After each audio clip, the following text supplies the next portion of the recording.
Rona semerah jingga membekas di langit senja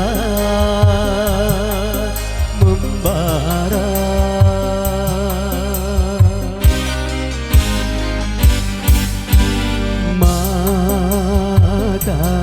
Mata yang selalu basah tak mampu menahan gejolak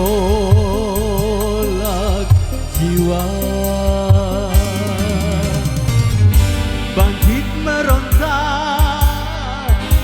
laksana gelombang garang, ingin melepaskan semua belenggu rantai-rantai derita.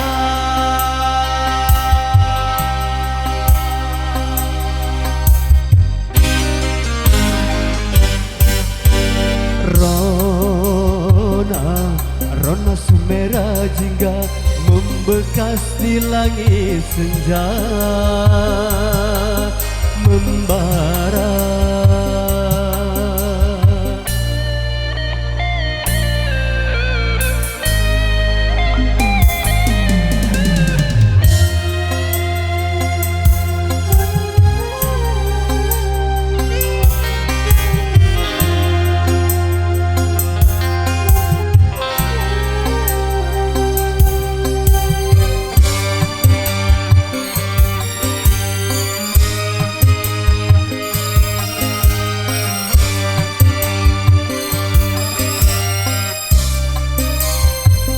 Nasib si miskin berkawan dengan derita, begitu erat seakan tak mungkin berpisah.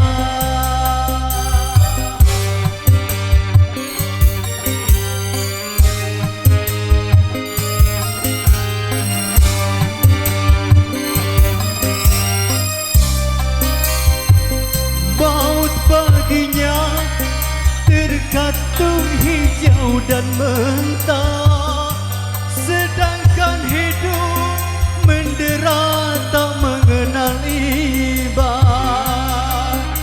Ilahi jua tempat pertolongan, manusia hanya berkata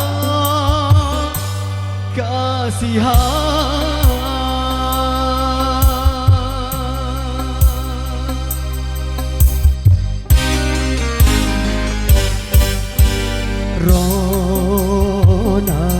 Rona semerah jingga mengungkap derita insan yang papa.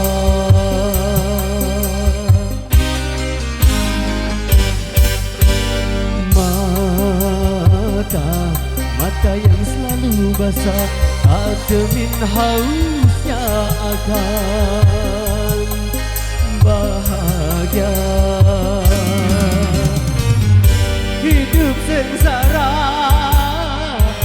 penuh dengan kemiskinan, luka yang menimpa tiada hentinya sepanjang jalan dunia.